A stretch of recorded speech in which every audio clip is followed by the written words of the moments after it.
I'm Jordan Hatfield. This is Faster Film Critic. Today on the show, we talk F1 with Kolter and Chase Fugel. F1 is a 2025 sport drama directed by Joseph Kosinski, starring Brad Pitt, Damson Idris, and Javier Bardem. I'll bet you $5 you can guess who's going to win the race. Get in. We're going cinephiling.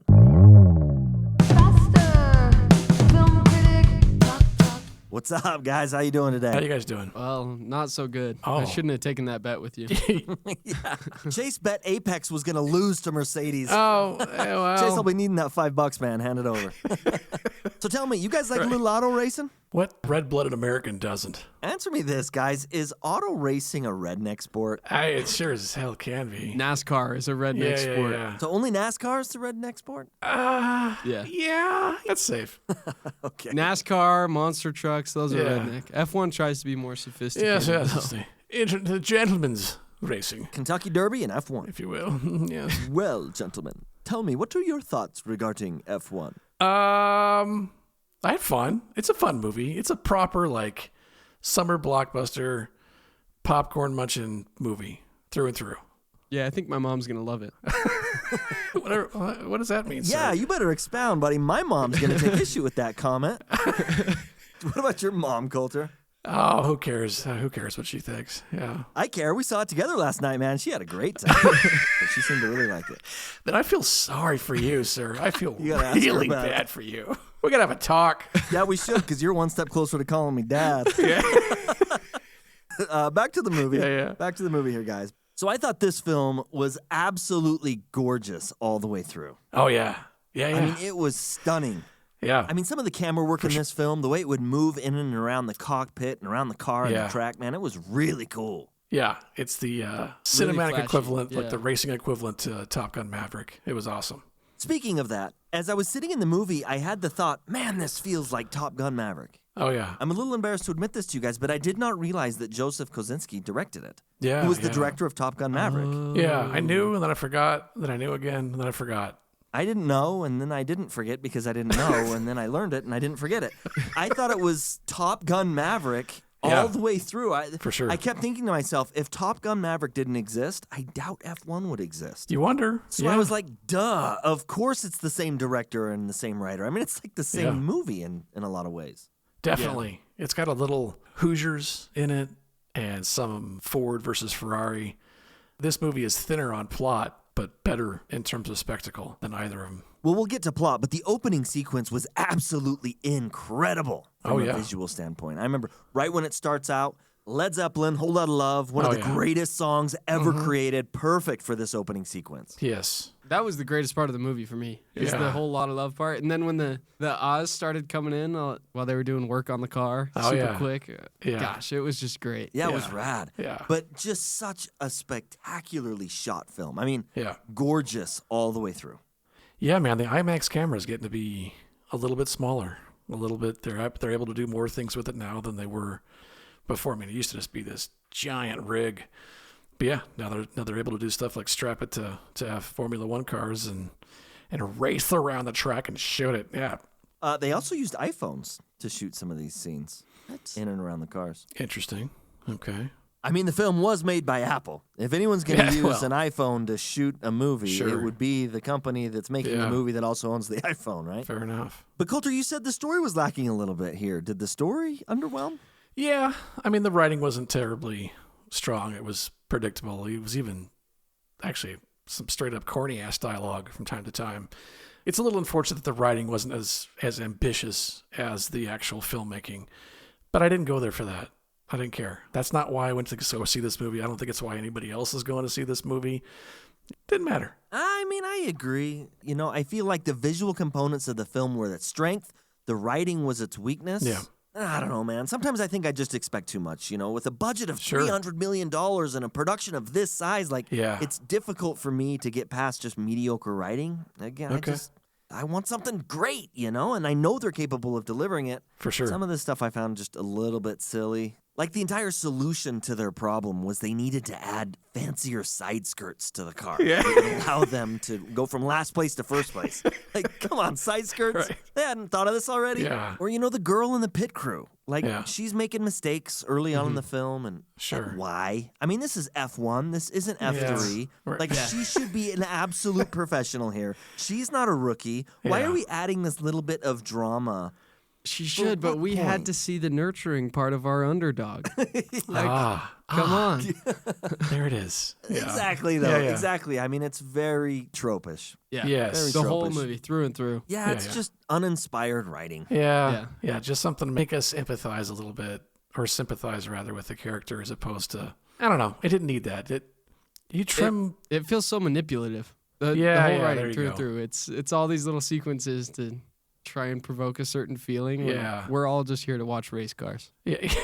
Yeah, one thing I often ask myself is how do these weak and distracting, unnecessary writing points make it into the final script? I mean, they have to pass through so many people and nobody catches Yeah. it? Like, nobody? Everyone signs off? Sure. I think it's issues with the production studios. Yep.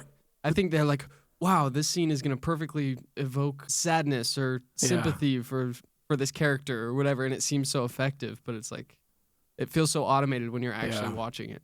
The studios. But on paper, it looks like it works. Yeah, man. I don't know. Sometimes I wonder as I'm watching these films with these dumb writing elements, like, this could be fixed so easily. It doesn't need extensive rewrites or a lot of money. Right. Like, it can be fixed so easy. Yeah. Yeah. How are they not? I don't how are know. they missed? I don't know. I always ask myself Chase that. brings a good point. Like, studios often get in the middle of things and muck things up. Well, this is too intelligent for audiences. Let's let's dumb it down a little bit. Don't mess with the formula. This, they've said these lines in thousands of other movies. It'll work just fine here. Just go with it. Who knows? But yeah. And honestly, I think general audiences don't really care. No. I think they're okay with it. Sure. Or they don't even notice. It's an entertaining Friday night. Yeah. Yeah, you're absolutely right. And Kolter, you said it earlier, general audiences didn't show up for the story, they showed up for the racing. Yeah. And I would agree with that. And that aspect of the film was awesome. Another aspect of this film that was awesome was the music. We talked about Whole Lotta Love, but the music all the way Music and through sound, was just great. I mean, Yeah. Hans Zimmer did the score, Yeah, I was surprised to see his name slapped on that. I was like, oh, okay. and it was great. Yeah. I thought that was wonderful. Did you guys know that Brad Pitt was paid $30 million for this role? Damn. That is the most money No. he's ever been paid for any role ever. No. Wow. No, I mean, Good. I'd be curious to find out how many of these scenes he's driving in. I don't think they're not going to throw any actor into an Yeah, I was actual thinking F1 that too. car, but I'd be surprised if it wasn't him. He's a little bit like Tom Cruise in that aspect, except for it's not that he doesn't try as hard. It's that I don't think that he has to try as hard. He's Brad Pitt. That's all he has to be. He just gets in there and shoots a cool smile, and that's it. From what I understand, they took a Formula 3 car, maybe it was a Formula 2 car, and made it look like a Formula 1 car. Okay. And both Brad Pitt and Damson Idris spent a lot of time training, and so there's a lot of footage of them actually driving this car. I understand that they reached up to speeds of 180 miles an hour, so they had some. Wow. Yeah, they That's were sick. racing, but And he got $30 million for it. and he got $30 million for it. Hollywood. But a significant portion of this film was shot at live Grand Prix events. Yeah. So as we're watching the movie and we're seeing the crowd and we're seeing these cars, Yeah. a lot of it is real footage. Yeah, that's cool. Real sick. F1, real crowds, Yeah. real energy, real fireworks. Yeah. Really cool. When you're first starting out filmmaking and you're doing everything guerrilla style, they call that shooting the rodeo. Like, to add production value to your thing, you would go into a town when they're shooting the actual rodeo, and you shoot that, and it gives, it lends whatever project you're working on some instant street cred, some production value. A little bit more sophisticated in this sense, but yeah. Well, that's cool, man. They shut the hell out of this rodeo. They It was did, rad. man, yeah. Yeah. There was one thing that bugged me. Just one? Well, kind of, yeah. I mean, there are a lot of things that I let slide, but this one thing did bug me a little bit. And I recognize this criticism accompanies a difficult problem, and therefore the solution is kind of tricky. The problem is that not a lot of people know a lot about Formula One racing. Yeah, I am one of those people. Yeah. I don't watch Same. F1 or NASCAR or any of that. However, there's some strategy being implemented by Sonny Hayes Yeah. throughout the film. And in order to cue the audience into what's happening, in order to inform the audience as we're going through the movie, they use the commentator. Yeah. And it feels Oh my like the gosh. commentator throughout the entire film is not only explaining what's happening in the race, but they're also explaining what's happening with Team Apex. And they're also explaining what's happening inside Sonny Hayes' head. Right. Right? So it feels like you're watching these series of races, and the commentator is constantly explaining what's going on. Yeah. It ruins it. There's absolutely zero subtext. There's nothing to read into at that point. It's just... It's like a cheap way of using... Like, narration is one of those things that you have to use very intelligently in a movie. And oftentimes when it's used, it's because whoever was directing or whoever wrote it or a combination thereof didn't do their job in telling an effective story, so something else needs to come in to clarify it for the audience member. So, yeah, and to argue the opposite point here, I mean, again, I don't know that much about F1. So when they're talking about hard tires and slick tires and smooth tires and wet tires and muddy tires and blown tires, like... Some of these things I don't know just by watching it, and so some explanation needs to be given for those of us that aren't fans of F1 or auto racing, but there was a lot of it, and it was all the way through, and Sonny Hayes is implementing these crazy, reckless strategies, and rather than just watching them play out or cueing us in some other way, it's the commentator. It's the commentator. I think it would have been way better if we weren't cued in, if it was just like, what? What is this guy doing? And you don't find out until Apex does. Yeah. Or the rest of the racers. Yeah. So there was a smarter way to have done that. Yeah, my fear is it's just going to be even more annoying on a rewatch, and I'll watch after that, but whatever. Do you know what I couldn't get over? Huh. It was so short, but that little flashback of Brad Pitt when he had the mullet and the blonde hair and they tried to make him look young. Yeah. It never really works, does it? They've gotten close. No, it doesn't. In movies here and there. Gotten real close, but there's always something uncanny about it. Yeah, even when they had the magazine and they zoomed in super close, it was like, oh, there's something wrong. Yeah. Yeah, I mean, it was clearly noticeable, but it didn't bug me. I've definitely seen worse. Yeah. Let me ask you guys this question. Where does F1 rank compared to other auto racing movies? I think it's the same as most, where it relies on spectacle and kind of has a lousy story. Have either of you seen Rush? I feel like most of them are like that. I haven't seen Rush. I've seen the poster, though, and it kind of looks like Chris Hemsworth kind of looks like Brad Pitt, a young Brad Pitt. Yeah, no, I have not seen You haven't seen Rush? No, I haven't. Have either of you seen Ford v. Ferrari? Yes. You guys like Ford v. Ferrari? Actually, I would say Ford versus Ferrari is significantly better than this one on story. So in my opinion, these are the very best auto racing films out there. In no particular order, F1, Rush, and Ford v. Ferrari. Okay. Now in terms of visuals, F1 blows everything else out of the water. Okay. As I've already said multiple times, this film looks absolutely incredible. The editing, the cinematography, the way the camera moves around the cockpit and the racetrack, and you see the audience and the fireworks, stunning. F1 is stunning from a visual perspective. Now, as far as story, Rush wins easily. This is a Ron Howard film from 2013 starring Chris Hemsworth and Daniel Bruhl. Daniel Bruhl gives an amazing performance. All the performances here are great, but the story is far more entertaining. It's based on a true story, as a matter of fact. Okay. But it's engrossing, it's engaging, it's intense, it's definitely a little bit more raw. It definitely shows the dangers of the sport. Okay. I mean, it captures that aspect better than any of them. Great film. If you haven't seen Rush, man, go check this film out. And then there's Ford v. Ferrari. This film is also incredible. Visually, it's not as impressive as F1. Sure. The story isn't as good as Rush, but this is kind of the best of both worlds, I think. Great film. It's directed by James Mangold, 2019 film starring Matt Damon and Christian Bale. Yeah. This film, I think, has got a little bit more emotional feel-goods. This is a little bit more of an emotional film. Not quite as intense as Rush, but it is a great film. If you haven't seen it, put it high on your to-watch list. Again, I think these are the best three. Okay. Rush is my favorite of the three, then Ford v. Ferrari, and then F1.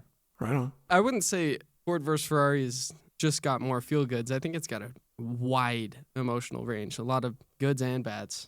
Good point. Yeah, I agree with that. Good point, Chase. Anything else you guys want to add on F1? No. Yeah, not really, man. This is pretty straightforward. Yeah, pretty straightforward one. Well, then let's rate it. On a scale of 1 to 5, F1, what do you give it? How should I start this? I don't think it gets much deeper than our conversation about the writing issues and it having great visuals. All that really matters is where a viewer falls in between that. How much can they forgive the writing and how much can they favor the visuals? So I'm going to go right in the middle of 5 stars. I'm going to give it 2.5. Okay, cool. I was stoked when the trailer came out for this movie. It did not disappoint. I had a lot of fun, and it's one of those classic summer blockbuster popcorn movies that I think you see the budget up on the big screen. And, while it doesn't have the interpersonal depth of other movies like it, I was sucked in. I felt the tension and speed through the cinematography. And that's what I want when I watch a movie like this. I want to feel like I'm sitting in that car or I'm trying to make my way up to first place. And so it was super effective, awesome in that regard. So maybe a tad long-winded. I think trimming 20 minutes out of it might have helped a little bit, but I would say that this is that's the point of this movie, is to feel like you are immersed in this culture and you're right in the middle of the action. So it's a popcorn movie through and through, and I landed on a 3.5, maybe leaning towards a little bit of a 4 distance, because it is such a spectacle, and it was so competently done. And I got to learn a little bit more about F1 on top of that, so I had a great time. And I had a great time as well. I think this film is a lot of fun. Visually, 5-star. Other aspects of the movie, not so much. I think the story drags it down just a little bit. Yeah. But it's still a good time. I hope I didn't come across as too negative. I had a lot of fun in this film. I'm going to give it 3.5. I think it deserves that easily. But we want to know, what did you think of F1? If you enjoy the high-stakes world of F1 and the flawless style of Brad Pitt, there isn't a movie I could recommend more than George Roy Hill's 1973 film, The Sting. Both stories are tense and heavily rely on strategy and timing. And I would argue Brad Pitt wouldn't be the Brad Pitt we know without Robert Redford. I love this movie. I highly recommend you check it out. Thank you for listening to Faster Film Critic, and please join us next week when we talk the newest film by Wes Anderson, The Phoenician Scheme. You can also follow us on Letterboxd, Cinetrek, and Instagram. Email us at fasterfilmcritic@gmail.com. Hit us up with questions, comments, feedback, or review requests, and please share this episode with your movie-loving friends.